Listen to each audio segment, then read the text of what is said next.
Hey guys, and welcome back to this series about trainers.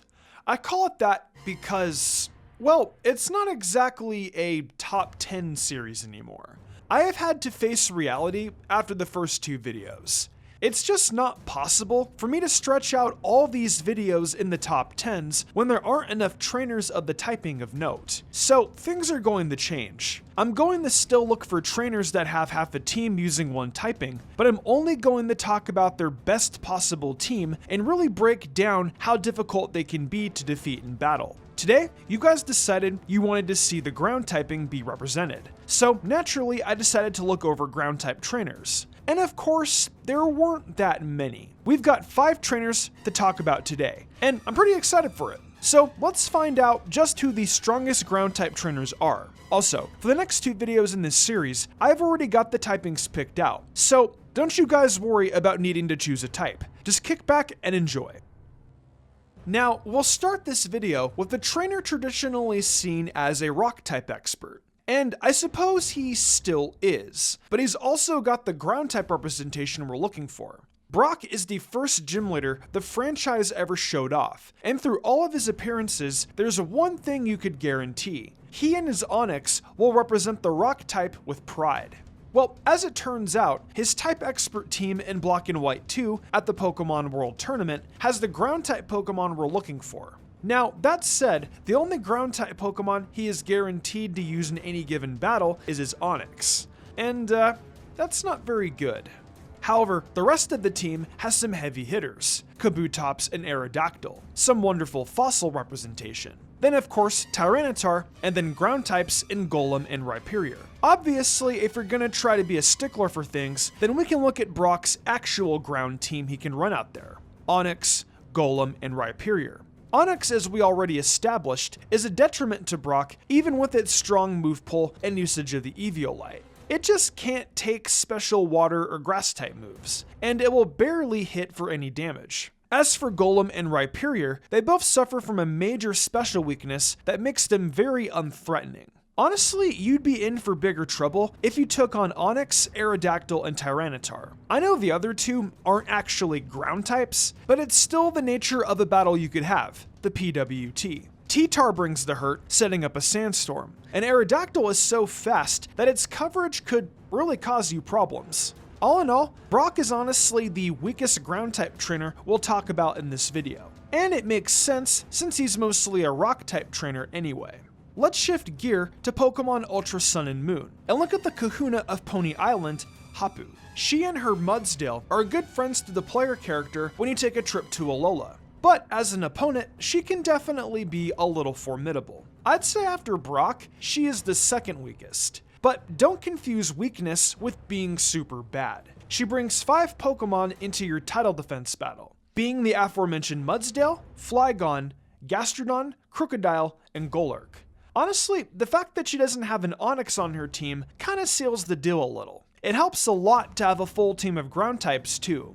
There is always a lack of true challenge when you're dealing with battles in the post-game, since you could just have a team of level 100s and whatnot for your title defenses. But I feel it fair to give Hapu a good look today. Her Mudsdale is a great ace, with a strong stab Earthquake on its set as well as Heavy Slam, which of course can hit nicely since Mudsdale outweighs so many Pokemon. Crocodile can get annoying with Intimidate, weakening your physical attackers, and then using an Earthquake/Crunch combo to get the most out of its stab. As for Flygon and Golurk, they've got their own little quirks that can make them somewhat annoying. But the reality is, they're super weak to Ice-type moves, and that can be displaced in battle pretty quickly. The real annoyance is probably Gastrodon, because if you don't have a grass type move, then you're not going to be able to take it out too easily. I don't really understand why it has Mud Bomb on its set though. It's not a great move, especially when Earth Power is available.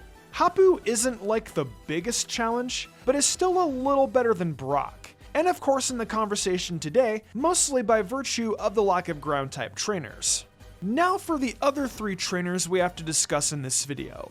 Well, this is where things start getting a little too spicy for the pepper. Let's start by talking about Clay in the Pokemon World Tournament using his Type Expert squad. He isn't just the founder of the PWT, but he is also one of the better challenges in the tournament overall. Clay will always deploy his Excadrill in the battle, and it's pretty good. We're talking Swords Dance to set up, and then Drill Run to land plenty of crits in battle. Now, definitely you'd prefer to have Earthquake and Iron Head on this set, but for not having it there is still some threatening strength behind that Swords Dance setup, regardless of moves used. His scariest Pokemon, though, is Crocodile, packing Earthquake and some nice coverage moves while either rocking out with Moxie or Intimidate for abilities which can cause some big problems, either enabling Crocodile to become overpowered or your physical attackers to be crippled. Did I mention it had the Choice Band on it too? As for the rest of the team, it's filled with some threats. Mamoswine is strong with Earthquake, but unfortunately has Fissure instead of another viable Ice-type move alongside Ice Shard. Flygon's a cannon with that Outrage Earth Power combo, and the Liachi Berry it holds can make it stronger when its health drops below half. Seismitoad being only weak to grass types, of course, makes it a problem, especially with the Life Orb on this thing. Just look at that moveset, it's no pushover. Finally, Clay's team has that Golurk, but aside from maybe being annoying with Substitute, it's nothing to really write home about. Clay is a challenge, especially for the climate of the 5th generation.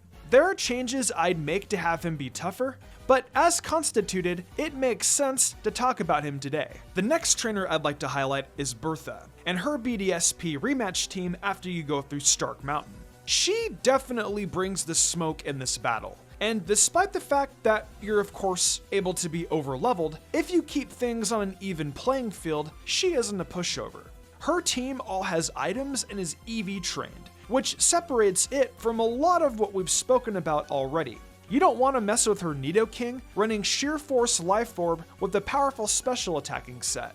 The Earth Power and Sludge Bomb combo of stab moves is lethal to many different typings. And with Thunderbolt and Ice Beam in his back pocket, Nidoking definitely acts as the most threatening option this team has. Rhyperior, while of course very weak to special moves, still has a great attack stat and can use Earthquake and Thunderfang to try to defend itself at least a little bit.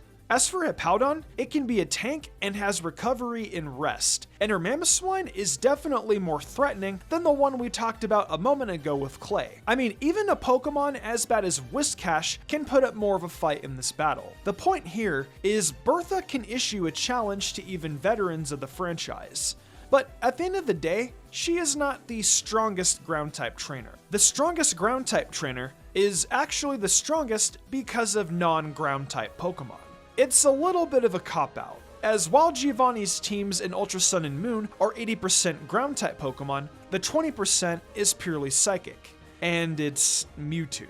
He's got both Mega Mewtwo X and Y on his teams. His Dugtrios, Nidos, and Rhyperior are all great supporting players to Mega Mewtwo though. Dugtrio sets up the Sandstorm, which Rhyperior actually enjoys, as it helps improve its abysmal special defense. And of course, it creates some chip damage for the opposing team. Most of the team has access to Earthquake, while Nidoqueen makes sure there is some special attacking representation out there. This Rainbow Rocket Giovanni team is not a bad representation of the ground typing. But like I said, the star here is not a ground type. Mewtwo provides unmatchable power, either Mega Evolving into a massive physical or special attacker depending on your game version. The Mega Mewtwo X has recovery and Drain Punch, and strong coverage with Earthquake and Stone Edge, all while having a very annoying Zen Headbutt for stab, which could easily flinch out your team, since there's a great chance you're always outsped. As for the Y Mega Evo, while it doesn't have a ground type move, it still has nice coverage, with the unmissable Aura Sphere and Ice Beam. It leans more into its stab, but at base 194 special attack, doesn't matter what you're using. Giovanni is the strongest ground type trainer, whether you look just at this Rainbow Rocket team or not. Throughout the generations, he has leaned on the Nidos, Dugtrio, the Rhyhorn line, and more, and few trainers have done so as well as he has. So that's it for this video, looking over the strongest ground type trainers. In my opinion, the strongest there has ever been is Giovanni, but there are plenty of conversations that can be had for Clay and Berthia.